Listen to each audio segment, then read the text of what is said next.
ओम नमो भगवते वासुदेवाय। प्रिय श्रोतागणों, भगवान विष्णु और माता लक्ष्मी की कृपा सदैव हम सब पर बनी रहे। आज ज्येष्ठ मास का दूसरा दिन है।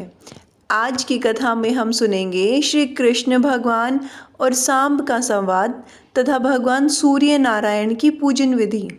तो आइए शुरू करते हैं आज की कथा। राजा शतानीक ने कहा, ब्राह्मण श्रेष्ठ, भगवान सूर्य नारायण का महात्म्य सुनते सुनते मुझे तृप्ति नहीं हो रही है। इसलिए सप्तमी कल्प का आप पुनः कुछ और विस्तार से वर्णन करें। सुमंतु मुनि बोले, राजन, इस विषय में भगवान श्री कृष्ण और उनके पुत्र सांब का जो परस्पर संवाद हुआ था उसी का मैं वर्णन करता हूँ। उसे आप ध्यानपूर्वक सुनिए। एक समय सांब ने अपने पिता भगवान श्री कृष्ण से पूछा, पिताजी, मनुष्य संसार में जन्म ग्रहण कौन सा कर्म करके करता है तथा जिससे उसे दुख न हो और मनोवांछित फलों की प्राप्ति कर वह स्वर्ग प्राप्त करे तथा मुक्ति भी प्राप्त कर सके। इन सब का आप वर्णन करें। मेरा मन इस संसार में अनेक प्रकार की आदि व्याधियों को देखकर अत्यंत उदास हो रहा है। मुझे क्षण मात्र भी जीने की इच्छा नहीं होती। अतः आप कृपा कर ऐसा उपाय बताइए कि जितने दिन भी इस संसार में रहा जाए ये आदि व्याधियाँ पीड़ा न कर सकें और फिर इस संसार में जन्म न हो, अर्थात मोक्ष प्राप्त हो जाए। भगवान श्री कृष्ण ने कहा, वत्स, देवताओं के प्रसाद से, उनके अनुग्रह से तथा उनकी आराधना करने से यह सब कुछ प्राप्त हो सकता है। देवताओं की आराधना ही परम उपाय है। देवता अनुमान और आगम प्रमाणों में सिद्ध होते हैं। विशिष्ट पुरुष विशिष्ट देवता की आराधना करे तो वह विशिष्ट फल प्राप्त करता है। सांब ने कहा, महाराज, प्रथम तो देवताओं के अस्तित्व में ही संदेह है। कुछ लोग कहते हैं देवता हैं और कुछ कहते हैं कि देवता नहीं है। फिर विशिष्ट देवता किसे समझा जाए? भगवान श्री कृष्ण बोले, हे वत्स, अगम से, अनुमान से और प्रत्यक्ष से देवताओं का होना सिद्ध होता है। सांब ने कहा, यदि देवता प्रत्यक्ष सिद्ध हो सकते हैं तो फिर उनके साधना के लिए अनुमान और आगम प्रमाण की कुछ भी अपेक्षा नहीं है। श्री कृष्ण बोले, हे वत्स, सभी देवता प्रत्यक्ष नहीं होते। शास्त्र और अनुमान से ही हजारों देवताओं का होना सिद्ध होता है। सांब ने कहा, पिताजी, जो देवता प्रत्यक्ष हैं और विशिष्ट एवं अभीष्ट फलों को देने वाले हैं, पहले आप उन्हीं का वर्णन करें। अनंतर शास्त्र तथा अनुमान से सिद्ध होने वाले देवताओं का वर्णन करें। श्री कृष्ण ने कहा, प्रत्यक्ष देवता तो संसार के नेत्र स्वरूप भगवान सूर्य नारायण ही हैं। इनसे बढ़कर दूसरा कोई देवता नहीं है। संपूर्ण जगत इन्हीं से उत्पन्न हुआ है और अंत में इन्हीं में विलीन भी हो जाता है। अतः सत्य आदि युगों और काल की गणना इन्हीं से सिद्ध होती है। ग्रह, नक्षत्र, योग, कर्ण, राशि, आदित्य, वसु, रुद्र, वायु, अग्नि, अश्विनी कुमार, इंद्र, प्रजापति, दिशाएं, भू, भव, स्व, ये सभी लोक और पर्वत, नदी, समुद्र, नाग तथा संपूर्ण भूत ग्राम की उत्पत्ति के एकमात्र हेतु भगवान सूर्य नारायण ही हैं।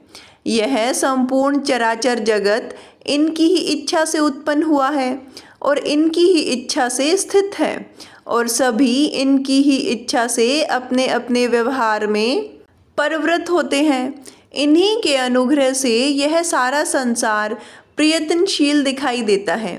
सूर्य भगवान के उदय के साथ जगत का उदय और उनके अस्त होने के साथ जगत अस्त होता है। इनसे अधिक न कोई देवता हुआ और न होगा। वेद आदि शास्त्रों तथा इतिहास पुराण आदि में इनका परमात्मा, अंतर आत्मा आदि शब्दों से प्रतिपादन किया गया है। ये सर्वत्र व्याप्त हैं। इनके संपूर्ण गुणों और प्रभाव का वर्णन 100 वर्षों में भी नहीं किया जा सकता। इसलिए दिवाकर, गुणाकर, सबके स्वामी, सबके सत्रष्टा और सबका संहार करने वाले भी ये ही कहे गए हैं। जो पुरुष सूर्य मंडल की रचना कर प्रातः, मध्याह्न और सायं उसकी पूजा कर उपस्थान करता है, वह परम गति को प्राप्त करता है। फिर जो प्रत्यक्ष सूर्य नारायण का भक्ति पूर्वक पूजन करता है, उसके लिए कौन सा पदार्थ दुर्लभ है?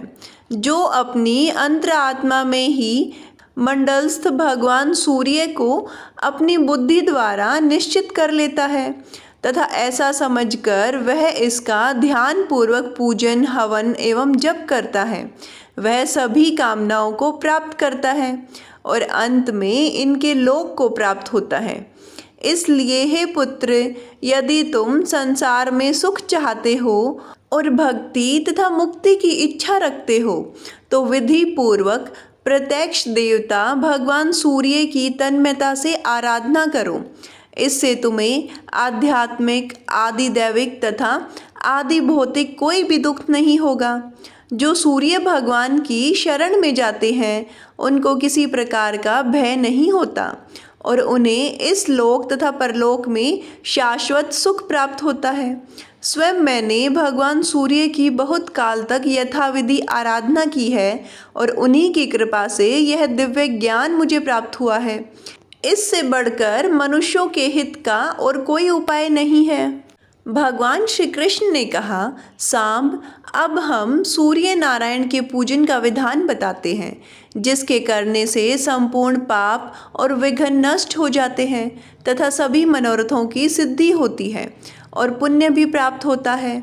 प्रातःकाल उठकर शौच आदि से निवृत्त हो नदी के तट पर जाकर आचमन करें तथा सूर्योदय के समय शुद्ध मृत्तिका का शरीर पर लेपन कर स्नान करें। पुनः आचमन कर शुद्ध वस्त्र धारण करें और सप्ताक्षर मंत्र ओम खगोलकाय स्वाहा से सूर्य भगवान को अर्घ्य दें तथा हृदय में मंत्र का ध्यान करें एवं सूर्य मंदिर में जाकर सूर्य की पूजा करें। सर्वप्रथम श्रद्धा पूर्वक पूरक, रेचक और कुंभक नामक प्राणायाम कर वायवी, आग्रही, महेंद्री तथा वारुणी धारणा करके भूत शुद्धि की रीति से शरीर का शोषण, दहन, स्तंभन तथा प्लावन करके अपने शरीर की शुद्धि कर लें। अपने शुद्ध हृदय से सूर्य भगवान की भावना कर उन्हें प्रणाम करें। स्थूल सूक्ष्म शरीर तथा इंद्रियों को अपने अपने स्थानों में उपन्यस्त करें। ओम ख स्वाहा हृदयाय नमः, ओम खम स्वाहा शिरसे स्वाहा, ओम उल्काय स्वाहा शिखाय वष्टत, ओम याय स्वाहा क्वचाय हुम, ओम स्वाय स्वाहा नेत्रत्राय वोषट, ओम हाम स्वाहा अस्त्राय फट। इन मंत्रों से अंगन्यास कर पूजा सामग्री का मूल मंत्र से अभिमंत्रित जल द्वारा प्रोक्षण करें। फिर सुगंधित पुष्पादि उपचारों से सूर्य भगवान का पूजन करें। सूर्य नारायण की पूजा दिन के समय सूर्य मूर्ति में और रात्रि के समय अग्नि में करनी चाहिए। प्रभात काल में पूर्वाभिमुख, सायंकाल में पश्चिमाभिमुख तथा रात्रि में उत्तराभिमुख होकर पूजन करने का विधान है। ओम खगोलकाय स्वाहा इस सप्ताक्षर मूल मंत्र से सूर्य मंडल के बीच षठ दल कमल का ध्यान कर उसके मध्य में सहस्त्र किरणों से देदीप्यमान भगवान सूर्य नारायण की मूर्ति का ध्यान करें। फिर रक्त चंदन, करवीर आदि रक्त पुष्पों, धूप, दीप, अनेक प्रकार के नैवेद्य, वस्त्र, आभूषण आदि उपचारों से पूजन करें अथवा रक्त चंदन से ताम्र पत्तर में षठ दल कमल बनाकर उसके मध्य में सभी उपचारों से भगवान सूर्य नारायण का पूजन करें। छहों दलों में षडंग पूजन कर उत्तर आदि दिशाओं में सोमादि 8 ग्रहों का अर्चन करें और अष्ट दिक्पालों तथा उनके आयुधों का भी तत्त दिशाओं में पूजन करें। नाम के आदि में प्रणव लगाकर नाम को चतुर्थी विभक्ति युक्त करके अंत में नमः कहें, जैसे ओम सोमाय नमः इत्यादि। इस प्रकार नाम मंत्रों से सबका पूजन करें। अनंतर व्योम मुद्रा, रवि मुद्रा, पद्म मुद्रा, महाश्वेत मुद्रा और अस्त्र मुद्रा दिखाएं। ये 5 मुद्राएं पूजा, जप, ध्यान, हृदय आदि के अनंतर दिखानी चाहिए। इस प्रकार 1 वर्ष तक भक्ति पूर्वक तन्मयता से भगवान सूर्य नारायण का पूजन करने से अभीष्ट मनोरथों की प्राप्ति होती है और बाद में मुक्ति भी प्राप्त होती है।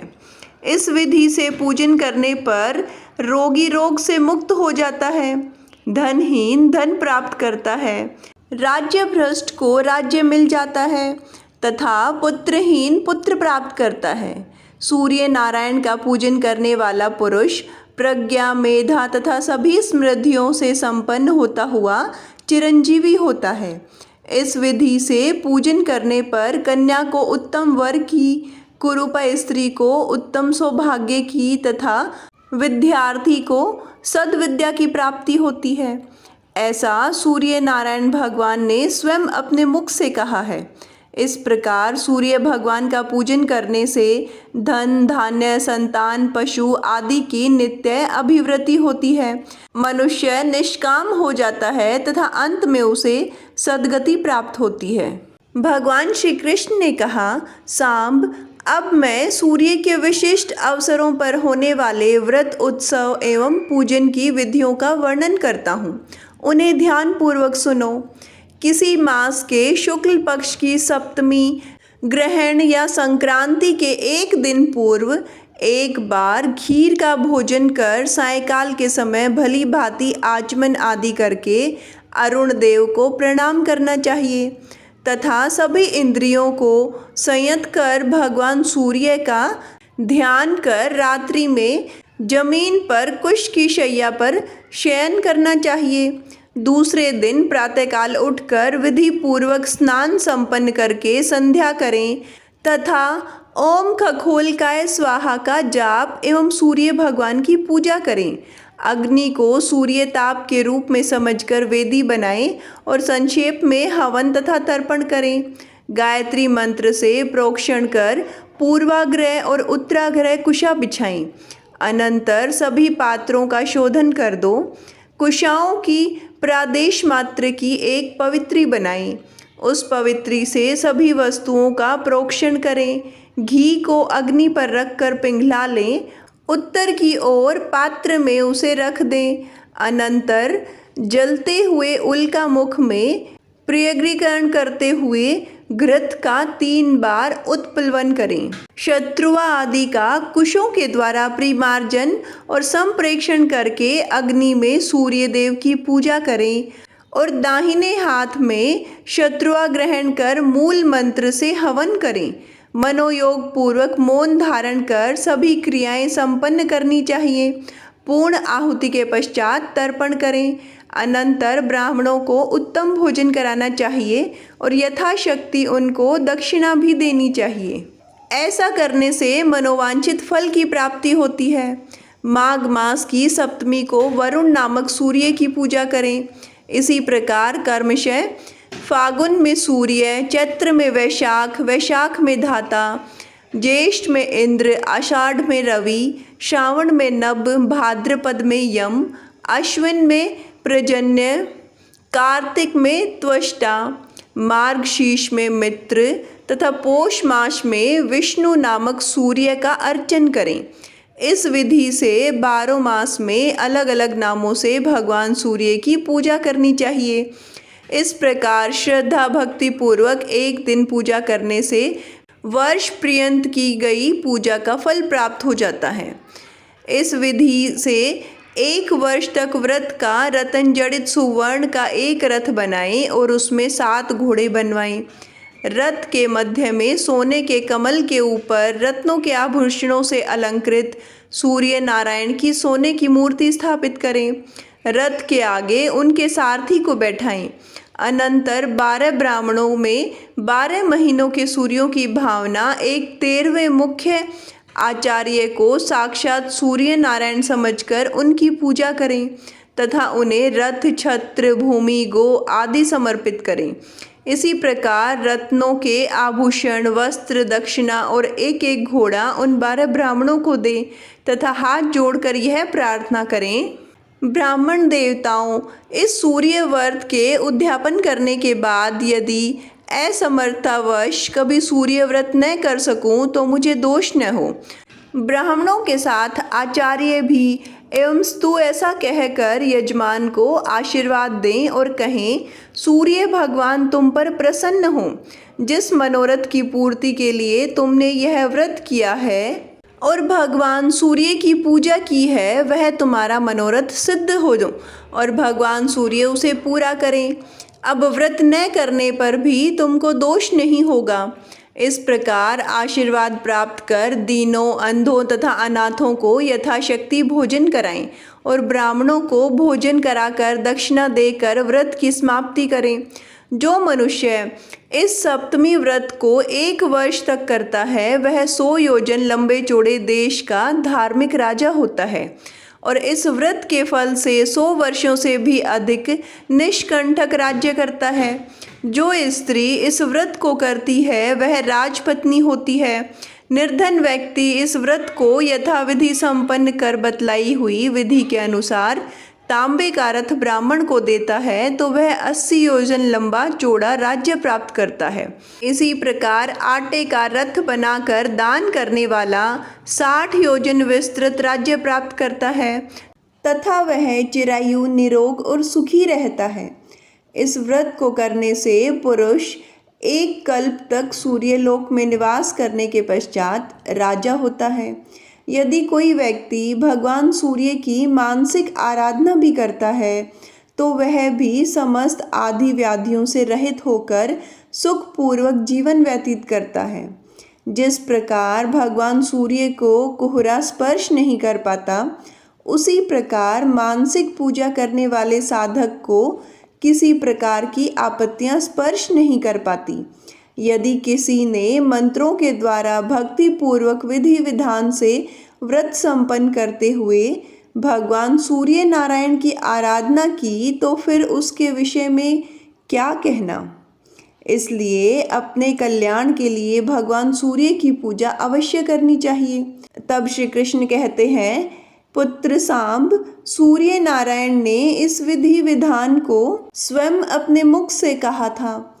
आज तक उसे गुप्त रखकर पहली बार मैंने तुमसे कहा है। मैंने इसी व्रत के प्रभाव से हजारों पुत्र और पौत्रों को प्राप्त किया है तथा दैत्यों को जीता है, देवताओं को वश में किया है। मेरे इस चक्र में सदा सूर्य भगवान निवास करते हैं, नहीं तो इस चक्र में इतना तेज कैसे होता। यही कारण है कि सूर्य नारायण का नित्य जप, ध्यान, पूजन आदि करने से मैं जगत का पूज्य हूँ। भगवान श्री कृष्ण कहते हैं, पुत्र, तुम भी मन, वाणी तथा कर्म से सूर्य नारायण की आराधना करो। ऐसा करने से तुम्हें विविध सुख प्राप्त होंगे। जो पुरुष भक्ति पूर्वक इस विधान को सुनता है वह भी पुत्र, पौत्र, आयोग्य एवं लक्ष्मी को प्राप्त करता है और सूर्य लोक को भी प्राप्त हो जाता है। भगवान श्री कृष्ण ने कहा, सांब, माघ मास के शुक्ल पक्ष की पंचमी तिथि को एक भुक्त व्रत और षष्ठी को नक्त व्रत करना चाहिए। सुव्रत कुछ लोग सप्तमी में उपवास चाहते हैं और कुछ विद्वान षष्ठी में उपवास और सप्तमी तिथि में पारण करने का विधान कहते हैं। इस प्रकार विधिवत मत है। वस्तुतः षष्ठी को उपवास कर भगवान सूर्य नारायण की पूजा करनी चाहिए। रक्त चंदन, करवीर पुष्प, गूगल धूप, पायस आदि नैवेद्यों से माघ आदि 4 महीनों तक सूर्य नारायण की पूजा करनी चाहिए। आत्मशुद्धि के लिए गोमय मिश्रित जल से स्नान, गोमय का प्राशन और यथाशक्ति ब्राह्मण भोजन भी कराना चाहिए। ज्येष्ठ आदि 4 महीनों में श्वेत चंदन, श्वेत पुष्प, कृष्ण अग्र धूप और उत्तम नैवेद्य सूर्य नारायण को अर्पित करने चाहिए। इसमें पंचगव्य प्राशन का ब्राह्मणों को उत्कृष्ट भोजन कराना चाहिए। अश्विन आदि 4 मासों में अगस्त्य पुष्प, अपराजित धूप और गुड़ के पुए आदि का नैवेद्य तथा इक्षुरस भगवान सूर्य को समर्पित करना चाहिए। यथाशक्ति ब्राह्मण भोजन कराकर आत्मशुद्धि के लिए कुशा के जल से स्नान करना चाहिए। उस दिन कुशोदक का भी प्राशन करें। व्रत की समाप्ति में माघ मास की शुक्ला सप्तमी को रथ का दान करें और सूर्य भगवान की प्रसन्नता के लिए रथ यात्रा उत्सव का आयोजन करें। महापुण्यदायिनी इस सप्तमी को रथ सप्तमी कहा गया है और यह महासप्तमी के नाम से भी अभिहित है। रथ सप्तमी को जो उपवास करता है वह कीर्ति, धन, विद्या, पुत्र, आरोग्य, आयु और उत्तम कांति प्राप्त करता है। हे पुत्र, तुम भी इस व्रत को करो जिससे तुम्हारे सभी अभिष्टों की सिद्धि हो। इतना कहकर शंख, चक्र, गदा, पद्मधारी श्री कृष्ण अंतर्हित हो गए। सुमंतु ने कहा, राजन, उनकी आज्ञा पाकर सांब ने भी भक्ति पूर्वक सूर्य नारायण की आराधना में तत्पर हो रथ सप्तमी का व्रत किया और कुछ ही समय में रोग मुक्त होकर मनोवांछित फल प्राप्त कर लिया। प्रिय श्रोतागणों, आज की कथा यही समाप्त होती है। आगे की कथा सुनने के लिए जुड़े रहिए हमारे चैनल हमारी संस्कृति हमारे संस्कार से। धन्यवाद।